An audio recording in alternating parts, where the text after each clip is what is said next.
The first significant question to ask yourself about Metal Stoker is, are we sure that the title is supposed to be Metal Stoker and not Metal Stalker? I mean, yes, it's written as Metal Stoker in the Latin alphabet on that very stylish cover, but errors like that come up in Japanese video games all the time. Nobody has ever said anything definitive, but the pieces just fit too well.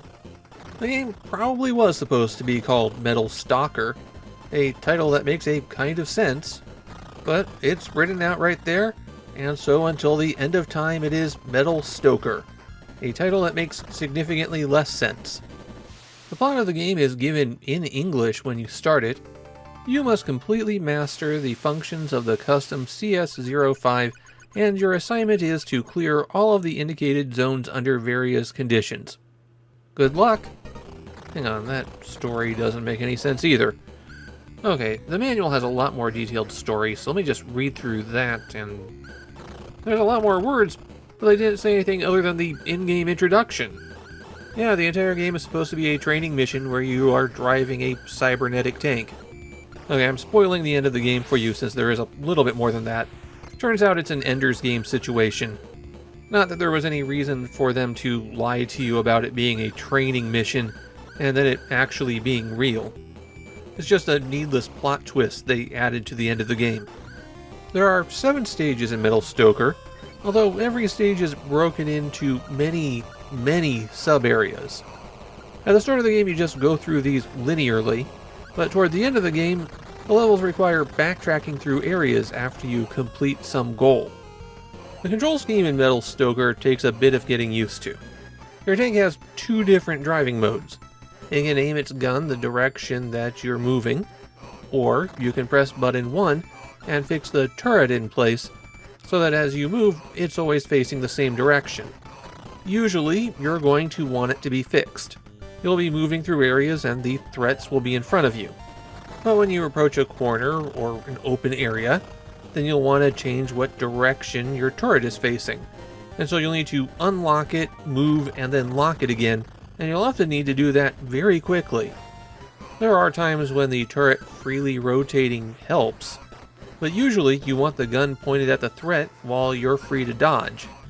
And in case you couldn't tell from the footage I've been showing, Metal Stoker wants you to dodge a lot. This is a game that throws you into the deep end immediately, and then things keep getting worse. Now the good news is you can take a few hits before you die. You've got an indicator in the upper right that's green, then yellow, then red, then flashing red. And if you get destroyed, then a new tank gets dropped in right where you were. You have 3 lives to start with, and if those run out, then you can continue and start in the same room that you were in. You have just 3 continues to make it through the game, and you're going to need them for those later levels. As you're shooting your way through stages, you'll spot little discs on the ground, and running into those or shooting them will reveal a power-up. There are 6 kinds of power-ups. One of them fully restores your shield, and the other 5 level up one of your weapon modes. In Metal Stoker, your tank has 5 different forms it can take, and each of those forms can be leveled up 4 times. You start with a single level in the first form, Railgun, and so you can't transform into any of the others. But by the time you reach the end of the second stage, assuming you're fully exploring everything, then all of the forms will be available to you. You switch between them at any time by pressing the run button, and then taking your pick. Also, whenever you collect one of those level up tokens, you get 1 use of that form's superpower, and you activate these by pressing select. Most of these superpowers are not very good, and you lose a weapon power level when you use one of them. So I used these abilities for non-demonstration purposes exactly once the entire time I was playing. Going through the weapon forms, you start out with the railgun, and this is the rapid-fire machine gun. As it levels up, you get a bigger stream, and then it starts firing backward, and then you lose the backward shot and fire a spread ahead of you. The railgun winds up being the most effective of all of the weapons by a mile. Besides dishing out good damage, it's also great at intercepting incoming fire. And it has the only usable special ability. It gives you 4 more hits for your shield. That means if you're at full health and use it, then you can take 8 hits. I've actually found the level 3 configuration, where it fires backward, to be more effective than the spread you get at level 4. So here it's actually useful to intentionally lose a level. The gamma ray laser has a lower rate of fire, but does a lot more damage. It also has the side effect of turning some of your enemies into hulks. As it levels up, the laser changes color and does more damage. Its special attack is an 8-way shot, so that's really not worth spending one of your levels on. That is an attack that's absurdly ineffective in any situation where you couldn't just use your regular gun. The satellite bombs, but really they're mines, let's just call them mines, drop out behind you and explode after a few seconds, or when an enemy runs into them. The explosions are super tiny, so this is a terrible weapon in almost every circumstance. Leveling it up lets you drop more mines simultaneously, but that doesn't really strengthen you.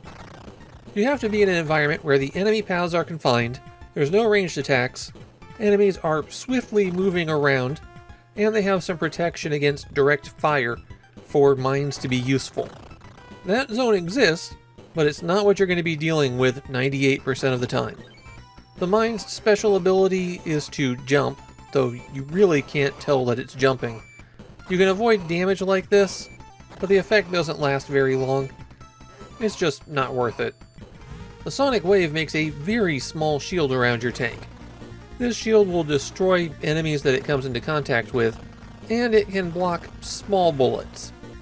There is a cooldown after it's been activated, which means it'll operate for about half a second, and then you have to wait about 2 seconds before you can turn it on again.